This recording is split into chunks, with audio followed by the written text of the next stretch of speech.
This week, Glen's on the move again, fishing the world-class Skeena River. It's August, and fly fishing is at its peak, which allows anglers to target multiple species. We'll learn special casting secrets with Peter Morrison. And later, Christian Bloom will show us some of the hottest flies on the river. Stay tuned.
Once again, the fish hawk is called to service, and another launch opens this week's adventure. On this show, Glen fishes the Skeena River, a system that could intimidate some. But once you put your time in, the river opens up some impressive opportunities.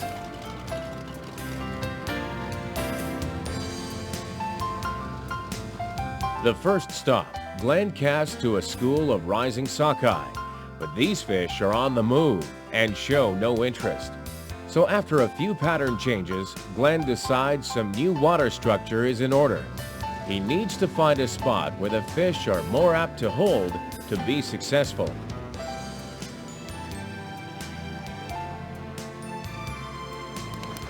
Okay, well, I just shortened up my lead. And I'm using some real heavy line this week. I'm using the Cortland 500 grain. Extremely fast sink tip, and I had a little bit long lead on my monofilament, so I kind of suspected that even though the fly line was down, the monofilament was actually getting up on the top. And you know, when we're doing this kind of fishing, we want to be right on the bottom because the sockeye are right along the bottom, and we're going to see coho in here, probably lots of pinks. You still could see a late Chinook, there's chum, and there's magnificent, huge steelhead this time of year. One only could wish that he gets into one of those. Okay.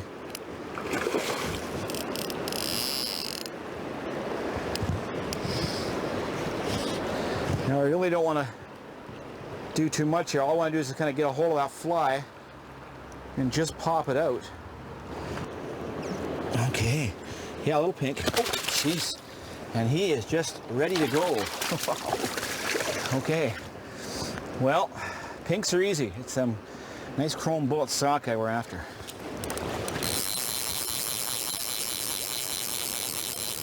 Right, there's a nice sockeye. I think it's a sockeye.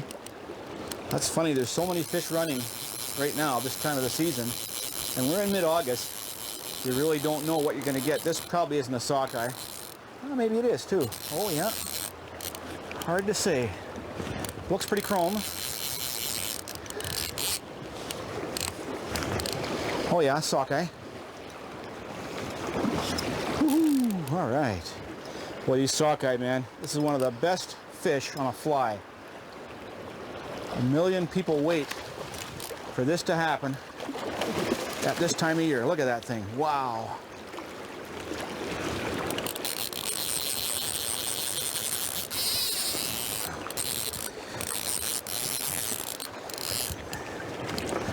Oh yeah, beauty.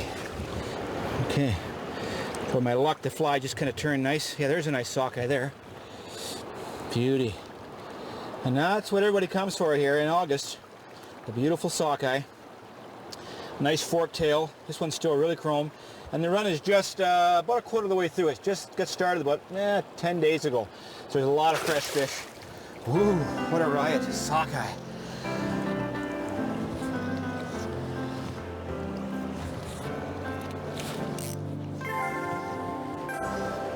Yeah, look at the size of that fish.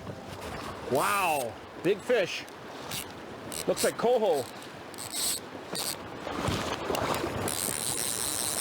Oh yeah, right on.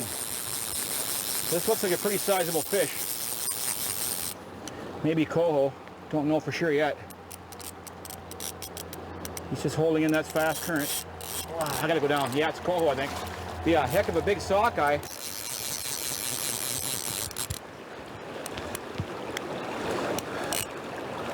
What is it? Is that a steelhead or is that a... Oh, it's a chum. Well, there's living proof, folks, that there is chum. Oh, there is chum here in the Skeena. You don't very often get to see a chum in the main stem of the Skeena. But in this spot I'm fishing today, mid-August, we have the luxury of catching almost every species right now. Oh, and there he goes. Oh, jeez. Huh. I'm almost glad because my arm was just rubber. Okay, we'll take a quick break and I'll be right back after I recover. All right.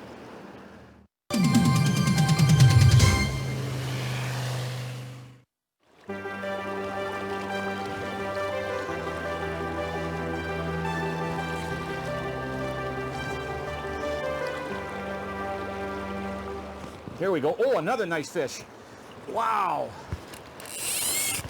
Well, we seem to have found the zone here now. This is another. This looks like a sockeye.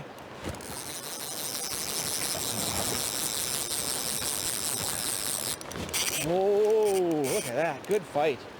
Good fight. Right on. Good fight. You know, this is the best time for fly fishing. And I'm not what you would call a religious or a full-time fly fisherman, but this is the time of year when I really like to get the fly rod in hand and have a couple of days of a lot of fun. Because it's you know, when fly fishing is happening, it's pretty rewarding. And this is another nice fish. Got some shoulders. And well, we've seen, boy, it looks, boy, you just don't even know what it is. Just not close enough. Big fish, look at that. It's acting like a coho. It's acting like a coho, don't know. This will be our time now.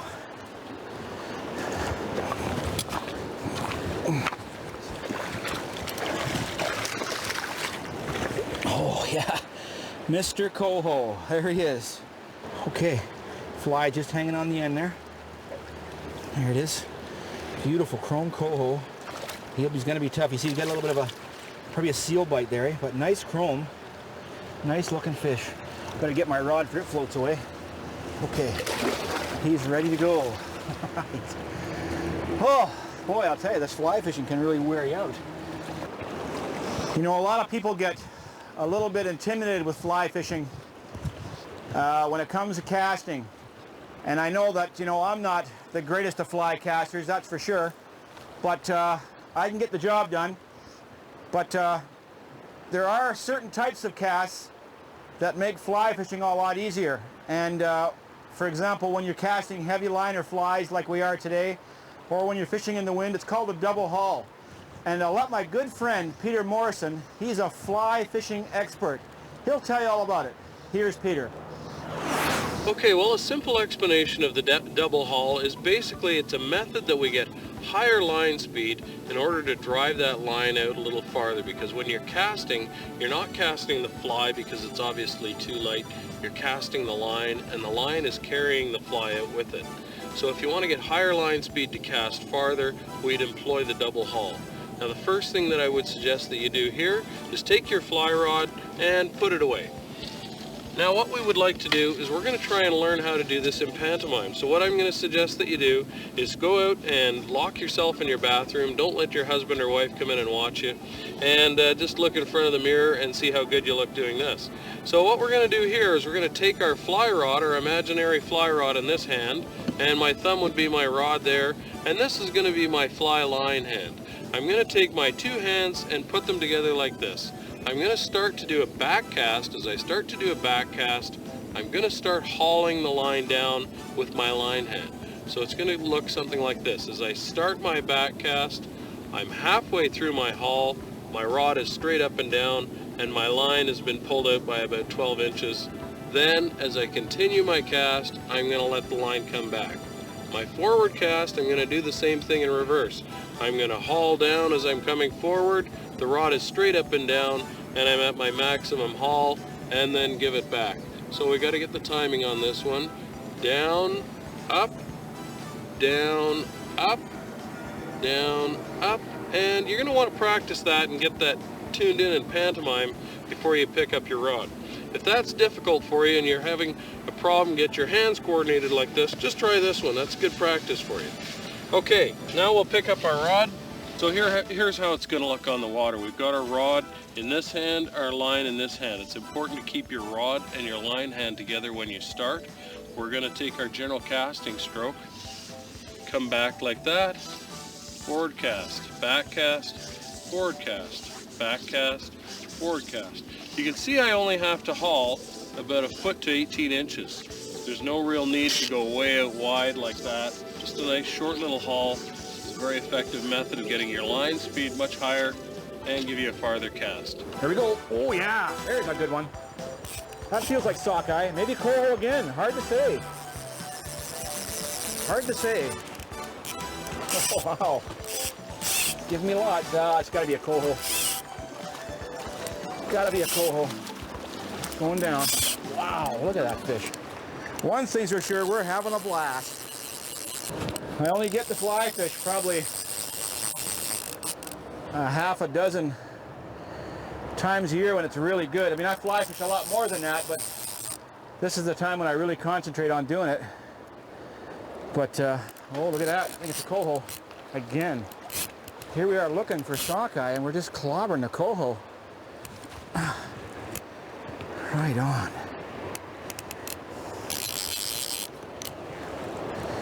Nice looking fish. Fighters. Yeah, you can always tell usually the coho, they're silver. I mean real silver. And they've got that little bit of a black tinge on the tail. That usually signifies coho.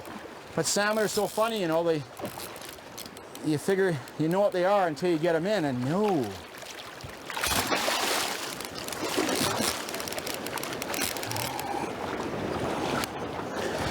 Yep, this is a nice coho, it looks like.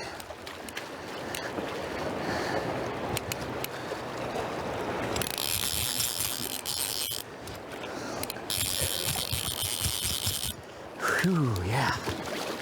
Nice fish. Some shoulders on that guy. Whoo-hoo. Boy, he is just a beauty. Look at that. Man. Is that a prize fish or what? Boy, I can't even get a hold of that fish. He's got some weight to that fish. Let's try and settle him down here. Can't get a hold of that fly line for nothing. There. Whew. Look at that. Man, isn't that beautiful? Boy, I'll tell you, it doesn't get any better than that, folks. That fish is as good as out of the ocean. Take my little fly out of there. Yeah. Oh, isn't that beautiful? I mean, that is just a pristine fish. It doesn't get any better than that.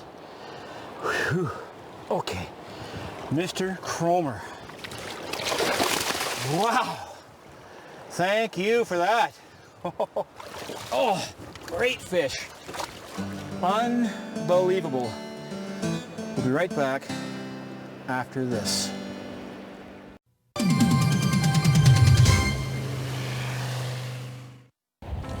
Hi Hi, welcome back to the show.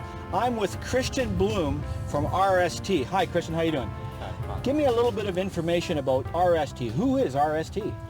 RST is a small company in Bavaria, in Germany, rod and reel company. They made custom rods, handcrafted custom rods. They also make the Scott Brothers series. That's right. They also make the rods for our show, Scott Brothers Signature Series. So what makes RST a little bit special, a cut above? They took the best carbon in the rods, what you can get on the world. Right. They make special rods for you.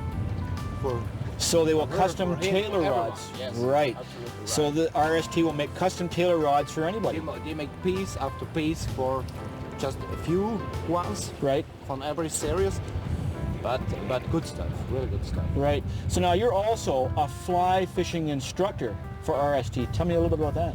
I'm a fly fishing instructor in Europe. We normally are fishing for graylings and trouts over there. We don't have No salmon. no salmon, no steelheads over there, so we are going to. It's a lot different here, eh? Yeah, it's a lot different here. It's a nice area over here. It's a perfect place for steelhead and salmon fishing. I like it. It's fantastic. Well, I fished shoulder to shoulder a few times with Christian here. Show me some of the flies that are making you such a popular fisherman here in the river today. So what I prefer is Purple seemed to be, for the last few years that you told me. freight train. This is the freight because train. All the colors what you need are in one fly. This is new. This is a special fly just for the sockeyes. Red. I would never Red. have expected red. And orange. Ah, right. Small fly. I've never would have expected red because I know since talking to you over the last few years coming here, Yeah. you were the one that said to me, yeah, purple, purple, purple. But this is One of my favorite is the purple leech. all right. Blood's Purple leech. yeah, egg sucking leech. Is that what it is, or That also in combination with black. right, It's also good. Black. The pink hat and the orange hat. right? And this is actually really good for coho too, eh? Yeah, is it? Absolutely. Killer fly for coho. So what else you got? Now I see there's something new you've got here. You've got a Yeah. bunch of flies with The tubes. first time I'm just gonna hold these. is the tube flies. I've tied it on a tube. Could you hold it for me? I sure will. Well, I've got the hooks. I've got separate. So the fly, the body of the fly is tied around an actual hollow tube. So you would run the main line through the tube, Yeah. With the leader through the tube. Right. Tie a short hook on. right? Ah, And bring it here in this rubber tube. so that means that hook is kind of like gonna bounce around. It's Yeah. not gonna hook up too easy on the bottom. It's upside, so you can touch the bottom. It moves like Right. It's not gonna snag up at all. At least not as much as it usually does, because it's so snaggy fishing like this, eh? You lose fly line, you lose 10, 20 flies a day here. It's crazy. But hey, that's a pretty good idea. The short hook, it's also good when the steelheads are jumping and fighting and shaking their head. Ah, doesn't come out too It easy. doesn't come out. Because the rubber acts like a shock absorber. yeah. So one thing about fishing is there's always something new to learn every trip out. Thanks very much for spending the time with me. Get back out there and get some more fish. Right on. Woohoo! Oh, it's coming towards me. Ah. Okay. Pink. Haven't seen one of them in a little while. And that's a doe. They have a lot of trout characteristics when it comes to the head. Lots of little dots. There is no hump. And cool fish. Ooh. Lots of power in that little fish. All right.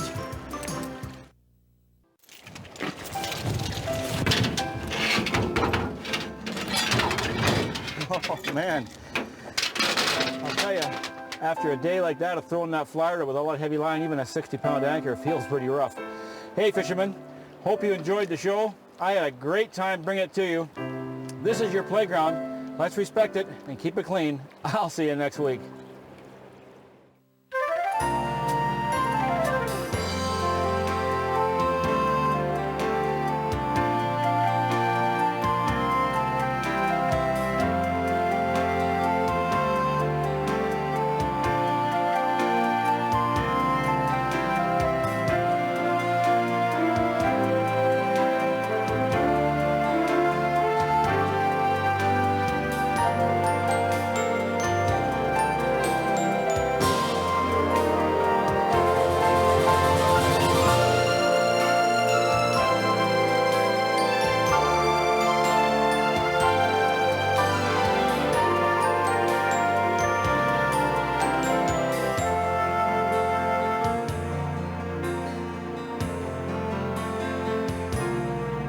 I'm not going to change colors. I think I'm doing just fine. And you know the old story, when it's working, don't fix it. We're going right back out there.